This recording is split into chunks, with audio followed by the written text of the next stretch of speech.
નમસ્તે બાલ દોસ્તો, કેમ છો? મજામાં ને? તમારી સાથે વાલી મિત્રો પણ છે. વાલી મિત્રો, તમારા બાળકો ટીવી સામે ભણવા બેસે છે ત્યારે સાથે તમે પણ બેસો, જેથી બાળકોની જે ભૂલ પડે, સમજ ના પડે તો તમે તેમને માર્ગદર્શન આપી શકો. તમે ક્રમસૂચક સંખ્યાઓ શીખી ગયા ને? હવે આપણે ત્યાંથી આગળ વધીએ.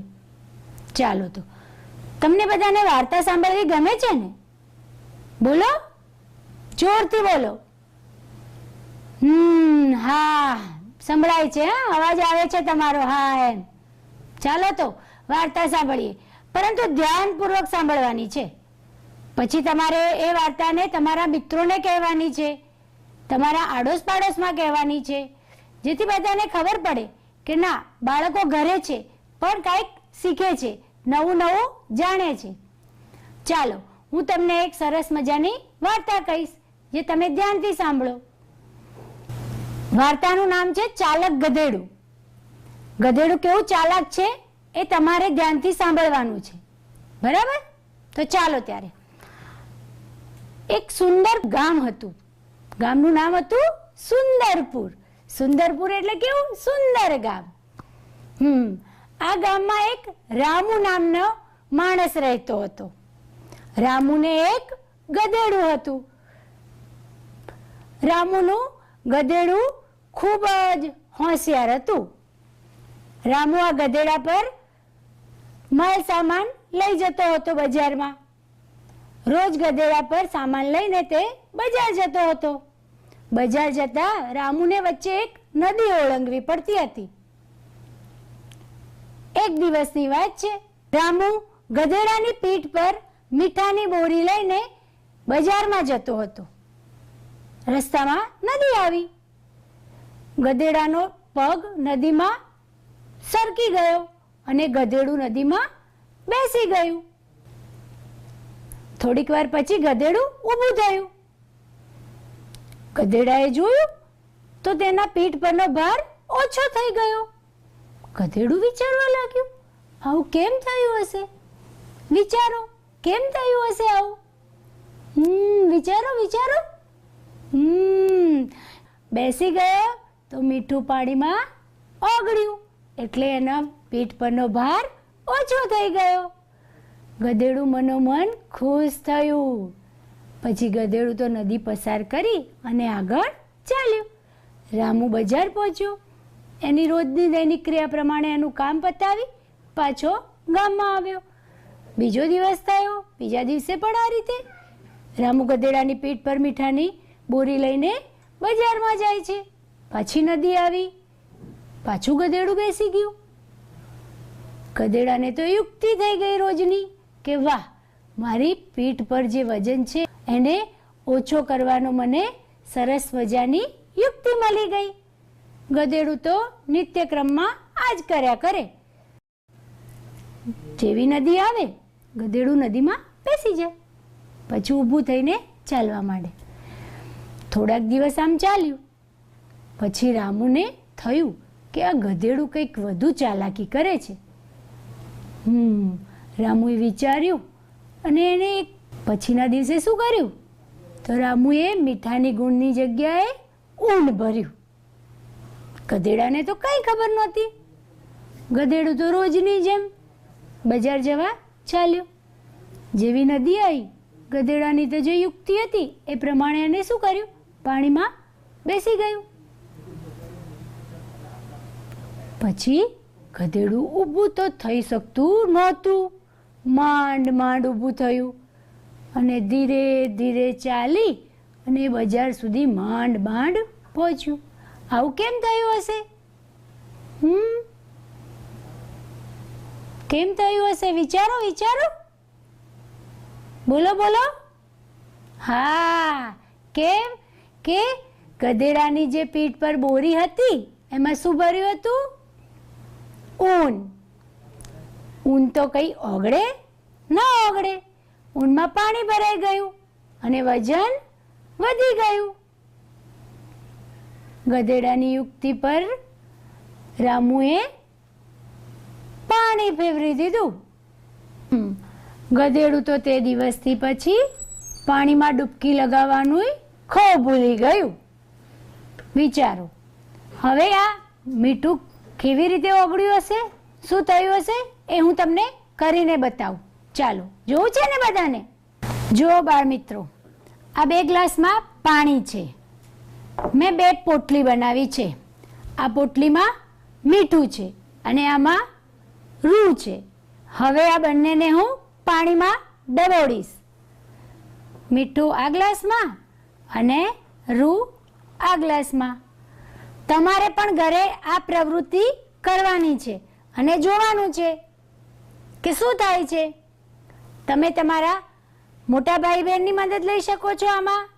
આમાં તમે તમારા મમ્મી પપ્પાની પણ મદદ લઈ શકો છો. આ રીતની પોટલી બનાવી અને ગ્લાસ, તપેલી, વાટકો કોઈ પણ વાસણમાં આ રીતે મૂકવાનું છે. આ રીતે તમે અંદર ડબોડી અને થોડીક વારમાં જોશો તો તમને ખ્યાલ આવશે કે બંને પોટલીઓ સરખી હતી ને. જો આ પોટલી કેટલી નાની થઈ ગઈ અને આ પોટલી મોટી લાગે છે. જુઓ બાળ મિત્રો, આમાં તમે મને કહી શકશો કઈ પોટલીમાં વજન વધુ હશે, કઈ ભારે હશે અને કઈ પોટલી હલકી હશે? બોલો, વિચારો. જુઓ, દેખાય છે ને તમને? હા, આ પોટલી ભારે હશે અને આ હલકી. જોયું ને? રૂવાળી પોટલીમાં પાણી ભરાઈ ગયું એટલે એ પોટલીનું વજન વધી ગયું અને પેલી બીજી મીઠાની જે પોટલી હતી એમાંથી મીઠું પાણીમાં ઓગળી ગયું એટલે એ પોટલી હલકી થઈ ગઈ. પેલા ગધેડાની પીઠ પર પણ આવું થયું હતું. એની પીઠ પર જે બોરી ભરેલી હતી મીઠાની, એ મીઠું પાણીમાં બેસવાથી ઓગળી ગયું એટલે હલકી થઈ ગઈ. અને જ્યારે રામુએ મીઠાની બોરીની જગ્યાએ ઊનની બોરી મૂકી હતી એટલે એમાં પાણી ભરાવાથી એનું વજન વધી ગયું. ચાલો, હું તમને આવા બીજા એક ચિત્રો બતાવું છું. તમારે જોવા છે ને? હા, ચિત્ર જોવાના, પરંતુ શું કરવાનું છે? એ ચિત્રમાં કઈ વસ્તુ ભારે છે અને કઈ વસ્તુ હલકી છે એ મને તમારે કહેવાનું છે. કહેશો ને? ચાલો તો ચિત્ર જોઈએ અને હલકી ભારી વસ્તુની સમજ મેળવીએ. આ 2 ચિત્રો છે. એક ચિત્રમાં ખુરશી અને બીજા ચિત્રમાં તકિયું છે. તમે એને ઓશીકું પણ કહો છો ને? તમારા ઘરે હોતું હશે. તમારા મમ્મી, પપ્પા, દાદા, તમે પણ સૂતા હશો ત્યારે માથા નીચે રાખીને સૂતા હશો ને, ઓશીકું.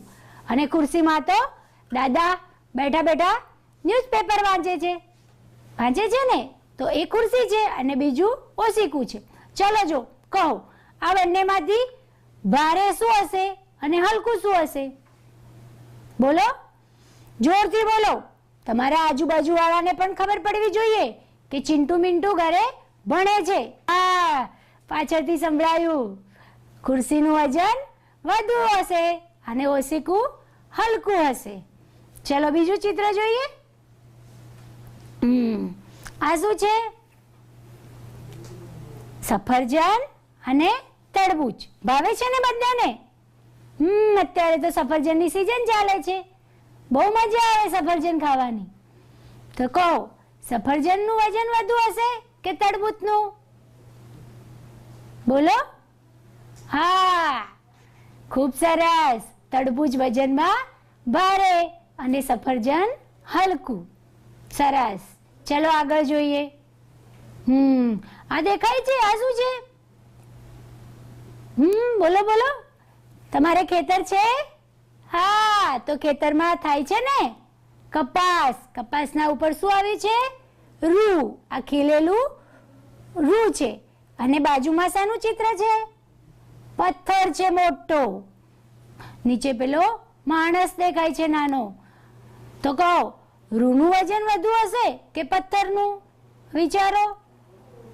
મોટો પથ્થર છે. હા, બોલો. સરસ. રૂ હલકું અને પથ્થર ભારે. ચલો આગળ જોઈએ. હા, આ તો બધાના ઘરે હશે છે ને? આમાં તમે જમવા બેસતા હશો, શું છે કહો છો? હા, થાળી છે અને વાટકી. બરાબર. ચાલો, થાળીનું વજન વધારે હશે કે વાટકીનું? થાળીનું ઓછું? હા, ફરી વિચારો. હા, વાટકી હલકી અને થાળી ભારે, એટલે થાળીનું વજન વધુ અને વાટકીનું વજન ઓછું. સરસ. ચાલો હવે આપણે આગળ જોઈએ. આ બે ચિત્રમાં એકમાં તાળું છે અને એકમાં ચાવી છે. આ બંનેમાંથી ભારે કયું? તાળું. ખૂબ સરસ. તાળાનું વજન વધુ અને ચાવી હલકી. ચાલો આગળ જોઈએ. આ પણ તમારા ઘરે હશે. જગ અને બીજું છે ગ્લાસ. તો કહો, આમાંથી હલકું કોણ હશે વજનમાં? ગ્લાસ. બરાબર. ગ્લાસ હલકું અને જગ ભારે. ખૂબ સરસ. તમે બે ચિત્રો જોયા કે જેમાં એક હલકું હતું અને બીજું ભારે હતું. હવે હું તમને બીજા થોડાક ચિત્રો બતાવીશ. હવે એમાં તમારે જોવાનું છે કે કોણ હલકું છે, કોણ ભારે છે. અમુક વસ્તુ એવી પણ હશે કે બંને સરખી પણ દેખાતી હશે, પણ તમારે જોઈને વિચારીને જવાબ આપવાનો છે. આપશો ને જવાબ? બોલો. ખૂબ સરસ. ચાલો તો હું તમને બતાવું. આ શું છે? ચોક અને ડસ્ટર. આ બંનેમાંથી હલકું શું હશે? બોલો. બોલો બોલો. હા, ખૂબ સરસ. ચોક હલકું અને ડસ્ટર ભારે છે. તો ચલો હવે બીજું જુઓ. આ બંને તો ચોક છે. બોલો, આમાંથી કયું હલકું હશે અને કયો ભારે હશે? વિચારો, બરાબર જવાબ આપવાનો છે. બંનેમાંથી કયો હલકો ચોક અને કયો ભારે ચોક? મોટો ચોક છે ભારે છે અને પેલો નાનો છે, કારણ કે એ અડધો છે એટલે એનું વજન ઓછું થઈ ગયું. ખૂબ સરસ. સમજ તો પડે છે બધાને? હા. ચાલો હવે આ શું છે? દેખાય છે ને બધાને બરાબર? હા, જોવાનું છે અને જાતે જવાબ આપવાના છે. હા. એક પેન્સિલ છે અને બીજું પેન છે. કહો, ભારે શું હશે બંનેમાંથી? બોલો બોલો. પેન ભારે છે અને પેન્સિલ હલકી છે. ખૂબ સરસ. ચાલો આગળ જોઈશું. આનો ઉપયોગ તો આપણે બધા જ કરીએ છીએ. કરો છો ને આનો ઉપયોગ? શું છે? રબર અને સંચો. સંચાથી પેન્સિલ છોલવાની અને ખોટું લખાઈ જાય તો પછી રબરથી ભૂસો છો ને તમે. તો બંનેમાં ભારે શું હશે? બોલો. હા, રબર ભારે છે અને સંચો હલકો છે. ખૂબ સરસ. ચલો આની જોડે હું તાળું મૂકી દઉં તો હવે કહો, આ ત્રણમાંથી સૌથી હલકું કોણ અને સૌથી ભારે કોણ? બોલો. સૌથી હલકું સંચો અને સૌથી ભારે રબર? ના, તાળું છે. ખૂબ સરસ. સૌથી હલકું સંચો છે અને સૌથી ભારે તાળું છે. ત્રણમાં સમજ તો પડવા લાગી છે હા બધાને? ખૂબ સરસ. ચાલો આગળ જોઈએ. હવે કહો, આ બંનેમાં ભારે કોણ? તાળું. ખૂબ સરસ. હવે તો કમ્પ્લીટ ખબર પડી ગઈ કે તાળાનું વજન વધુ છે અને રબરનું ઓછું છે. કરશો ને બધા પ્રવૃત્તિ? ખૂબ સરસ. ચલો હવે કહો, ડુંગળી છે અને મરચું છે. બરાબર ને? છે ને મરચું? આ બંનેમાંથી વજનમાં હલકું શું હશે? જો હાથમાં આમ વિચારો વિચારો. તમારા ઘરમાં હોય તો લઈને જોવો. હા, હાથમાં લીધું? હા, ડુંગળી વજનવાળી છે અને મરચું હલકું છે. કેમ એવું હશે? કેમ કે ડુંગળી દળદાર છે અને મરચું અંદરથી પોલું છે. એટલે જો દબાય છે ને, હા એકદમ દબાઈ જાય છે. ડુંગળી દબાય? ડુંગળી નહીં દબાય. ડુંગળી ભરાવદાર છે એટલે આમાં વજન ડુંગળીનું વધુ છે અને મરચાનું ઓછું છે. ખૂબ સરસ. ચાલો હવે આની જોડે આપણે એક બીજી વસ્તુ મૂકીએ. આ શું છે? રીંગણ. રીંગણ તો બધાને ભાવે. રાજાને ભાવે રીંગણ. ખૂબ સરસ. ચલો હવે કહો, આ ત્રણમાં સૌથી ભારે શું હશે? ડુંગળી. વિચારો. રીંગણ. કેમ કે રીંગણ ભરાવદાર પણ છે અને ત્રણમાં સૌથી મોટું છે. છે ને મોટું? ડુંગળી કરતાં પણ રીંગણ મોટું, મરચાં કરતાં પણ મોટું અને મરચું તો અંદરથી પોલું છે અને રીંગણ તો મોટું છે. એટલે સૌથી વજનવાળું રીંગણ, પછી ડુંગળી અને પછી મરચું. ખૂબ સરસ. એ વસ્તુ બતાવી. આ બધી જ વસ્તુ તમારા ઘરે પણ હશે ને? તો તમારે આ વસ્તુ ઘરેથી લેવાની છે અને તમારા હાથમાં એને ઉચકવાની અને પછી એ જોવાનું કે કયું વજનમાં ભારે છે અને કયું હલકું છે અને તમારે એક યાદી બનાવવાની. તમે તમારા મમ્મી પપ્પા કે મોટા ભાઈ બહેન સાથે બેસીને પણ આ પ્રવૃત્તિ કરવાની છે. કરશો ને બધા? બોલો. હા કરવાની છે. કરીશું ને? સરસ. તો આ પ્રવૃત્તિ તમારે ઘરે કરવાની છે, બરાબર ને? ચાલો તો હવે હું તમને એક બીજી રમત રમાડું છું. મારા હાથમાં એક કચુકો છે અને એક મણકો છે અને કાગળમાં જુદી જુદી વસ્તુઓના નામ લખેલા છે. હવે અને કચુકો અને મણકો કાગળ ઉપર નાખીશ. કચુકો જે નામ પર પડે એ હલકી છે કે ભારે એ તમારે કહેવાનું છે અને મણકો જેની આગળ પડે એ વસ્તુ હલકી છે કે ભારે એ તમારે મને કહેવાનું છે. તો ચાલો રમીશું રમત. કચુકો દફતર અને નોટબુકના ખાનામાં પડ્યો. તો બોલો, આમાંથી નોટબુક હલકી કે દફતર? બોલો. દફતર ભારી અને નોટબુક હલકી. ખૂબ સરસ. અને કહો તો, ડોલ ભારી કે ટબલર? નવાના ઉપયોગમાં લો છો ને તમે ડોલ અને ટબલર.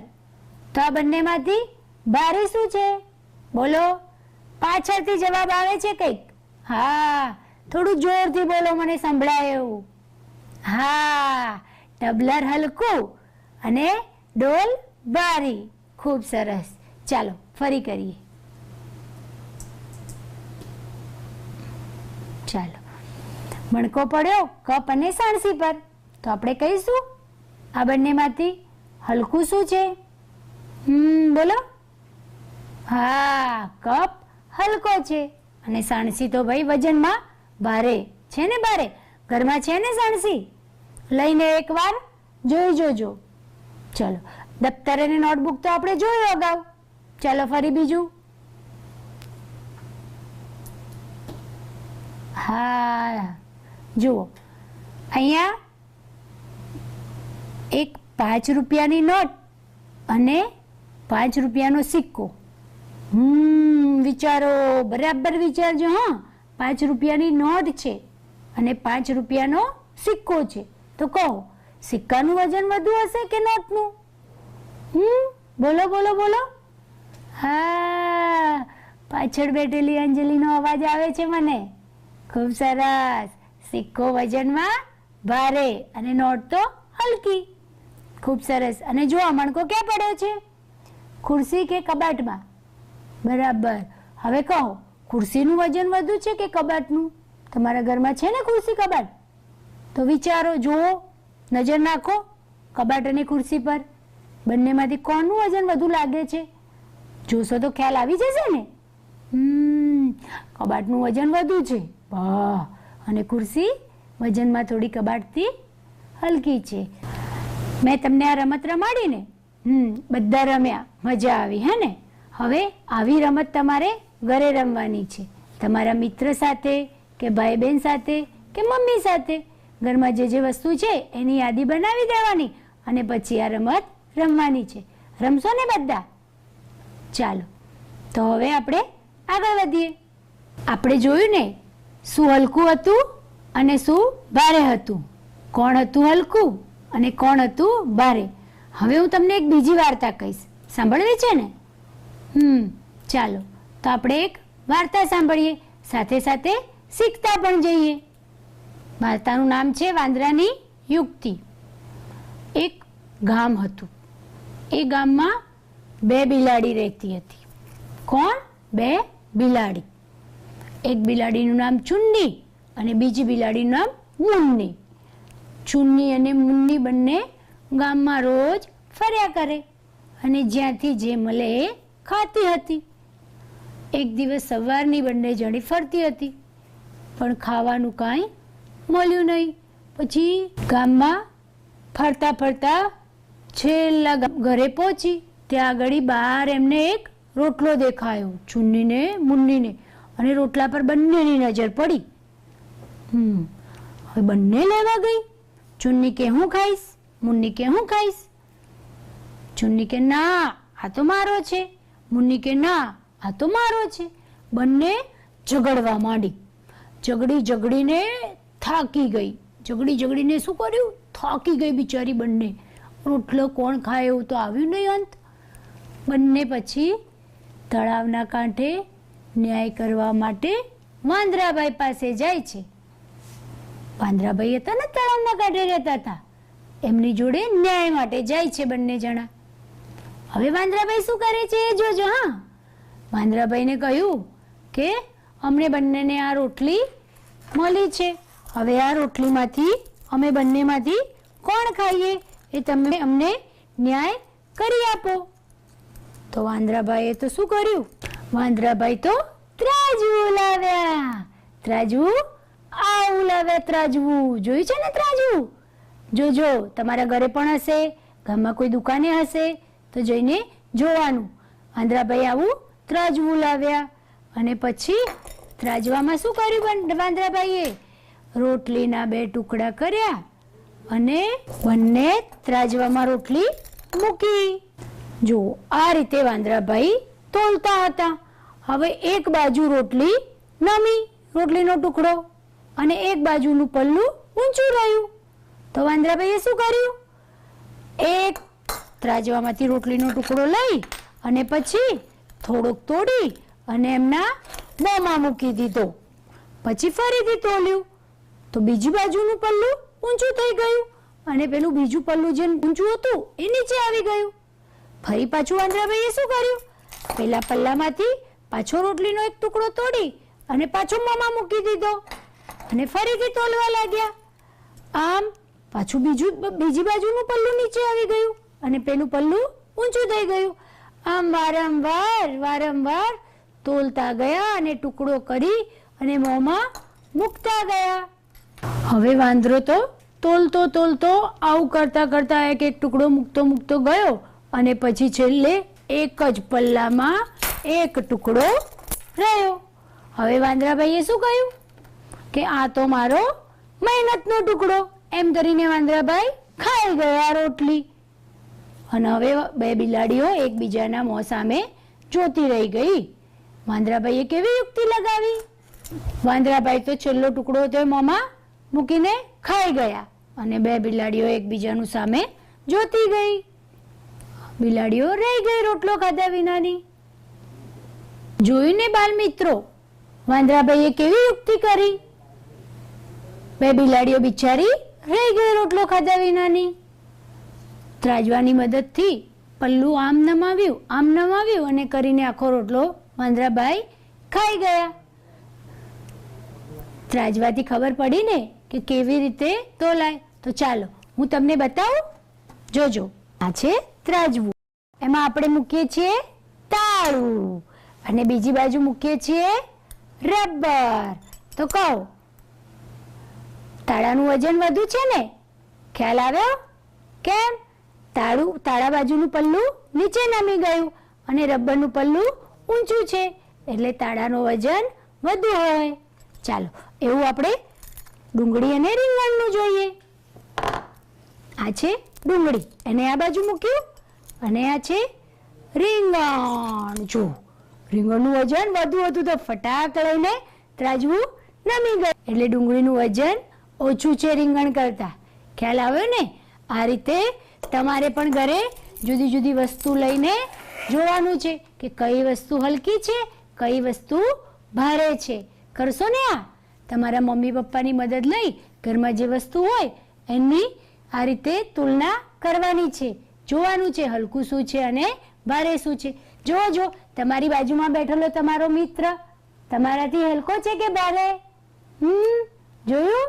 જો હા, કોઈનો મિત્ર વજનમાં વધુ હશે, કોઈનો મિત્ર વજનમાં હલકો હશે ને? અને તમારા મમ્મી તો તમારા કરતા તો ભારે જ હશે, છે ને ભારે?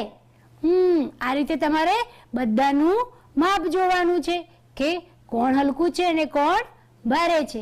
ઘરમાં જે વસ્તુ છે એનું પણ, તમારા મિત્રોનું, મમ્મી પપ્પાનું, દાદા દાદીનું, ભાઈ બહેનનું અને તમારી નોટબુકોનું, પુસ્તકો પણ, કે ગણિતની પુસ્તક વધુ વજનમાં છે કે ગુજરાતીનું, આ પણ તમારે જોવાનું છે ને? આ બધું જ તમારે ઘરે પ્રવૃત્તિ કરવાની છે. કરશો ને? જોરથી બોલો. હા, ખૂબ સરસ. ચાલો હવે પ્રવૃત્તિ તમારે રોજ ઘરે કરવાની. વાલી મિત્રો, તમારા બાળકોને તમે ઘરે આજે શૈક્ષણિક કાર્ય શીખવાડ્યું એનો મહાવરો કરાવજો અને આવા ને આવા પ્રશ્નો પૂછતા રહેજો. આજે મેં તમારા બાળકોને કઈ વસ્તુ ભારે અને કઈ વસ્તુ હલકી એ શીખવ્યું, તો તમારે આનો મહાવરો વારંવાર ઘરે કરાવવાનો છે. કરાવશો ને? તો ચાલો આવજો.